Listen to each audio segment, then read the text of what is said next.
AIPMT 2014 का question discuss कर रहे हैं। क्वेश्चन जो है उसमें बोला गया है the resistance in the two arms of a meter bridge are 5 ohm and 5 R ohm respectively. When the resistance R is shunt with an equal resistance, the new balance point is at 1.6 L1. The resistance R is, देखो circuit diagram show हो रहा है हमें, और हम metre bridge के लिए condition जानते हैं, ठीक है। वो क्या होती है, R1/R2 इक्वस टू क्या होता है, L1/L2। ओके, मतलब R1/R2 इक्वस टू R3/R4 होता है। यहाँ R3 की जगह L1 है, और मतलब जो मैंने L2 यूज़ किया वो 100 - L1। तो यहाँ पर से जो हमारे पास कंडीशन बनेगी वो बनेगी 5 ठीक है, सर्किट डायग्राम देखो आप, तो यहाँ पर जो है सर्किट डायग्राम में 5 ओम यहाँ पर है, यहाँ पर L1 है, ठीक है। तो 5/R यूज़ कर लेते हैं अपन, 5/R equals to L1/100 - L1। Okay, ये बैलेंस कंडीशन लिख दी मैंने, ठीक है, किसके लिए, मीटर ब्रिज के लिए। अब देखो इसमें यहाँ पर 5/R equals to L1/100 - L1। अब इसी क्वेश्चन में ये हमसे बोला गया है कि हम इस क्वेश्चन में थोड़ा सा जो है वो चेंज कर दें। क्या चेंज कर दें यहाँ पर, कि ये जो हमने कनेक्ट किया हुआ है रेजिस्टेंस, इसके शंट में एक और रेजिस्टेंस कनेक्ट करते हैं सेम वैल्यू का, R ओम का। ओके, तो फिर नई बैलेंस कंडीशन क्या हो जाएगी, तो देखो नई बैलेंस कंडीशन जो होगी वो क्या होगी, 5 और ये दोनों जो है, ये एक रेजिस्टेंस R है और एक और पैरेलल में R आ गया, तो इन दोनों का जो इक्विवेलेंट है वो पैरेलल में कितना हो जाएगा, R/2 हो जाएगा। ओके, तो R इक्विवेलेंट कितना हो जाएगा, R/2।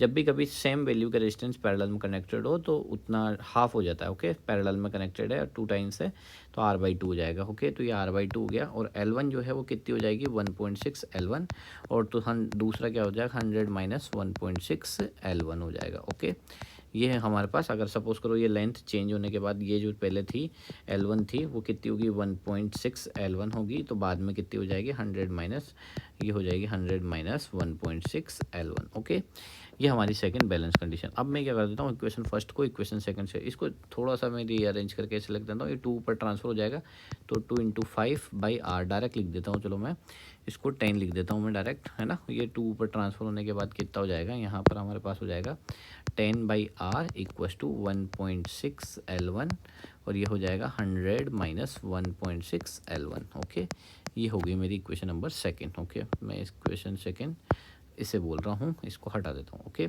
अब देखो इक्वेशन फर्स्ट को इक्वेशन सेकंड से क्या कर देते हैं, डिवाइड कर देते हैं। तो देखो यहाँ पर इक्वेशन फर्स्ट को सेकंड से डिवाइड करूँगा तो यहाँ पर बचेगा 5/R, और ये R ऊपर चला जाएगा और 10 की तरह जाएगा, नीचे आ जाएगा। ओके, 5/R और ये हो जाएगा R/10।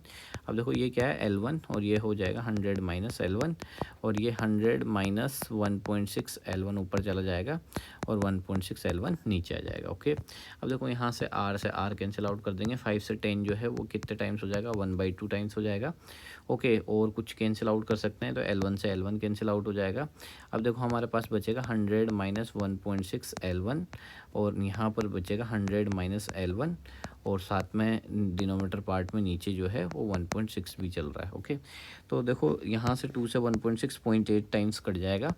ओके, तो यहाँ से देखो मैं ऐसे कर सकता हूँ, 0.8 इक्वस टू 100 - 1.6 L1, और इसको भी इधर ट्रांसफ़र कर देता हूँ, तो ये जो है 100 - L1 वो इधर ट्रांसफ़र हो जाएगा। ओके, क्रॉस मल्टीप्लाई कर दिया मैंने, तो यहाँ पर हम मल्टीप्लाई करेंगे तो 80 - 0.8 L1 हो जाएगा, और ये हो जाएगा 100 - 1.6 L1।